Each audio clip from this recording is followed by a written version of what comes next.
The Tang Dynasty, one of the greatest dynasties in Chinese history, lasted 289 years. Today, we're gonna tell its full story in 2 videos. This is part 1, covering the founding, the Xuanwu Gate incident, the Reign of Zhenguan, and the era of Wu Zetian. Neither too basic, nor overly academic. The story it covers is something that most Chinese people are already pretty familiar with. Besides Chinese history, I'll also bring in a few comparisons with Western history to make it easier to understand. Okay, I'm Zhuge, a man who loves history and tea. Let's begin. Before the Tang, China was ruled by Sui Dynasty. The Sui ended near 400 years of division, the longest period of fragmentation in Chinese history. Imagine this. After the fall of the Western Roman Empire in 476, Europe went through centuries of barbarian kingdoms, Charlemagne's empire, and the long evolution of Byzantine. Finally, it reunited once again under the name of Rome. That's basically what happened in China after the Han Dynasty collapsed.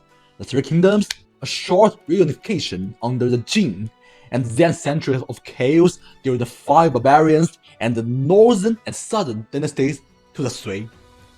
Then, the Sui dynasty accomplished astonishing things in a very short time. They built the Grand Canal, connecting north and south, a project that would shape China's economic lifeline for the next 1,000 years. They also laid the foundation for an imperial examination system, opening a path for talented commoners to enter government. But that was also the problem. Everything was rushed. Everything was forced. The second ruler, Emperor Yang of Sui, Yang, constantly mobilized labor, building walls, constructing the eastern capital, digging canals, and on top of that, he launched 3 massive campaigns against Goguryeo. People were exhausted. The empire cracked. Some say Emperor Yang was like Nero of the Roman Empire. Others say he was more like a failed version of Emperor Qin Shi Huang. Amid the chaos, a nobleman, Li Yuan, Yang Guang's cousin, raised an army in Taiyuan. The Sui's main forces were already tied down fighting rebellions, so he marched into capital Chang'an with little resistance. In 618, Emperor Yang was killed in Yangzhou. Li Yuan declared himself emperor and founded the Tang Dynasty. But at that point, Tang controlled only the Guangzhou region. The rest of the country was still divided among rival warlords. The man who truly conquered the empire was Li Yuan's second son, Li Shiming. He personally commanded decisive campaigns, defeating powerful rivals one by one. For example, at the Battle of Hulao Pass, he captured 2 of the most powerful warlords in one single campaign, Wang Shichong and Dou Jiande. Li Shiming is widely regarded as one of the most outstanding military leaders in Chinese history. Whether as a general or as an emperor, it has been like Philip II laying the groundwork and Alexander the Great winning the glory. But there was one problem. One big problem. His father, Li Yuan, Emperor Li Yuan, was still alive, and Li Shiming's prestige was soaring, even surpassing the emperor himself. Worse, by law and tradition, the crown prince belonged to Li Yuan's eldest son, Li Yuan's first son, and Li Shiming's elder brother, Li Jiancheng. Tension between father and sons, between brothers, was building. A deadly power struggle became inevitable. Crown Prince Li Jiancheng was not incompetent. He had legitimacy and support from the members of the royal clan. But he knew something very clearly. In the army and among the people, he could not compete with his brother. To secure his position, Li Jiancheng allied with his younger brother Li Yuanji and tried to suppress Li Shiming's faction. Meanwhile, Li Shiming had some of the most talented men in the empire behind him, brilliant strategists and battle-hardened generals. Emperor Li Yuan tried to balance the situation. He didn't want to break the principle of primogeniture, but he also depended heavily on Li Shiming's military ability. His indecision pushed things towards bloodshed. In 626, Li Shiming made the first move. At the north gate of the capital, Xuanwu Gate, he set an ambush. When Li Jiancheng and Li Yuanji arrived, they walked straight into a trap. Li Shiming personally shot and killed his elder brother. His general killed the younger one. Afterward, Li Shiming purged his brother's supporters and seized full control of the court. Li Yuan understood the situation. 2 months later, he abdicated. Li Shiming became the emperor. He had taken the throne through violence, questionable, ruthless. If you are looking for parallels, the Mughal struggle between Shah Jahan and Aurangzeb might actually be closer than Philip and Alexander. And there was another story that after killing his brothers, Li Shiming suffered nightmares. He believed their spirits haunted him. So 2 of his generals, Qin Chong and Yuchi Jingde, stood guard outside his bedroom at night. Later, these 2 figures became the traditional door guards in China. Chinese people paste on their doors even today. Li Shiming is known in history as Emperor Taizong of Tang. However controversial his rise to power was, the next 23 years proved something extraordinary. He was one of the greatest rulers in Chinese history, as mentioned in one of Mao's famous poems. He together with Qin Shi Huang, Emperor Wu of Han, Emperor Taizong of Song, and Genghis Khan are regarded as 5 of the greatest rulers in Chinese history.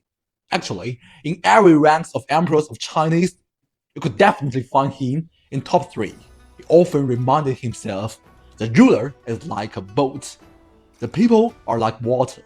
Water can carry the boat, also overturn it. He welcomed criticism and valued outspoken ministers like Wei Zheng. There was a famous story. Once after Wei Zheng angered him in court, Taizong stormed back to the palace and said, "One day, I will kill that pedant."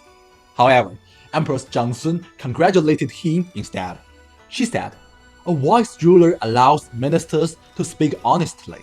If Wei Zheng dares to criticize you, it's because your majesty is wise." Taizong calmed down. He once said, "With bronze as a mirror, you can straighten your clothes.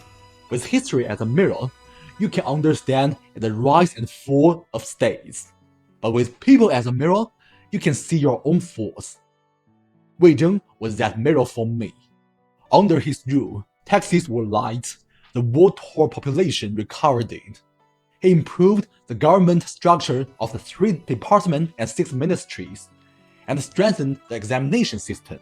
Abroad, he crushed the Eastern Turks and was honored by Central Asia states as Heavenly Khan.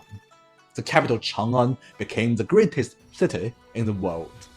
This golden era is known as the Reign of Zhenguan. In 629, a monk named Xuanwu traveled to India to obtain Buddhist scriptures and came back to Chang'an after 16 years. Emperor Taizong later received him, supported his translations, and honored his contribution to Buddhism in China. This story was later adapted into the famous novel Journey to the West in the Ming Dynasty. But just like many great rulers in history, think Charlemagne or Harun al-Rashid who lived around the same time, the next generations brought trouble. Taizong's sons became fighters for succession.